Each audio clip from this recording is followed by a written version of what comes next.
அன்புள்ள கன்னி ராசி அன்பர்களே வணக்கம். சூரிய பெயர்ச்சி பலன்களை நாம் பார்க்க போகிறோம். நவம்பர் 17ஆம் தேதி சூரிய பகவான் துலாம் ராசியில் நீச்சமடைந்தவர் விருச்சிக ராசிக்கு செல்கிறார். தங்களுடைய தைரிய ஸ்தானம், முயற்சி ஸ்தானத்துக்கு சூரியன் செல்வது நன்மைகள் அதிகரிக்கும்.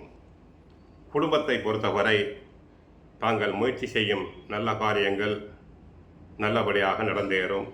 குடும்பத்தில் கணவன் மனைவி உறவு ஒற்றுமை பலப்படும். குடும்பத்தில் அமைதி நிலவும். பண கஷ்டங்கள் மறையும். தந்தையாருடன் நல்ல உறவு ஏற்படும். பாக பிரிவினைகள் சுமூகமாக நடைபெறும். தந்தையாரின் உடல் நலம் ஆரோக்கியமாக இருக்கும். உத்தியோகத்தை பொறுத்தவரை தங்களுக்கு நியாயமாக கிடைக்க வேண்டிய பதவி உயர்வுகள் கிடைக்கும். மற்றவர்களுடைய வேலையும் சேர்த்து செய்து தாங்கள் புகழ் பெறுவீர். பதவி உயர்வு கிடைக்கும்.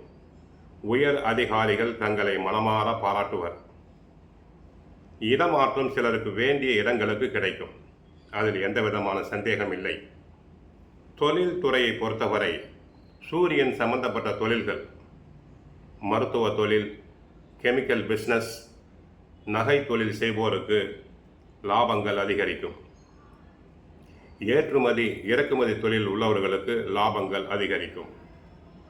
சிலர் தொழிலை விரிவுபடுத்த பேங்க் லோன், ஃபைனான்ஸ் போன்ற இடங்களில் கேட்டவர்களுக்கு தாராளமாக பண உதவிகள் கிடைக்கும்.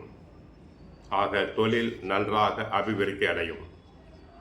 அரசியல் துறைக்கு சம்பந்தமான கிரகம் சூரியன் சாதகமாக வருவதால் அரசியலில் ஈடுபட்டுள்ளோருக்கு நல்ல புகழும் பெயரும் கிடைக்கும். மேல்மட்ட தலைவர்கள் தங்களிடம் அன்பாக நடந்து கொள்வர். கட்சிக்குள் தங்களுக்கு முறையாக கிடைக்க வேண்டிய பதவி உயர்வுகள் கிடைக்கலாம்.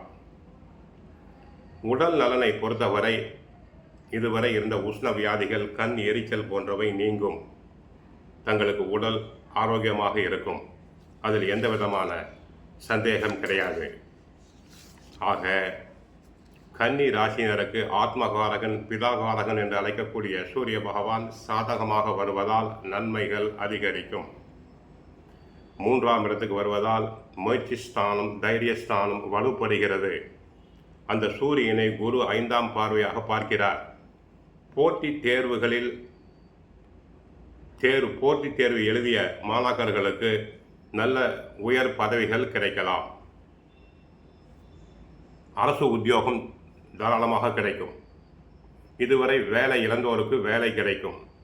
வேலை விட்டு நீங்கியோருக்கு வேலை கிடைக்கும். புது வேலைகள் கிடைக்கலாம். கோவிலுக்கு சென்றால் நவ கிரகத்தில் உள்ள சூரிய பகவானை வழிபடுங்கள். சிவபெருமானை வழிபடுங்கள். நன்மைகள் அதிகரிக்கும். இது ஒரு பொன் போன்ற காலம். ஆகவே இதை நல்ல விதமாக பயன்படுத்தி வாழ்க்கையில் முன்னேற ஏற்பாடு செய்தல் வேண்டும். பழைய கடன்கள் இருந்தால் பண வரவுகள் அதிகரிப்பதால் பழைய கடன்களை அழைப்பதற்கு தாங்கள் முயற்சி செய்தல் வேண்டும். மற்றபடி சூரிய பெயர்ச்சினால் நன்மை அடைய வாழ்த்துக்கள். வாழ்க வளமுடன், மங்களம் உண்டாகட்டும்.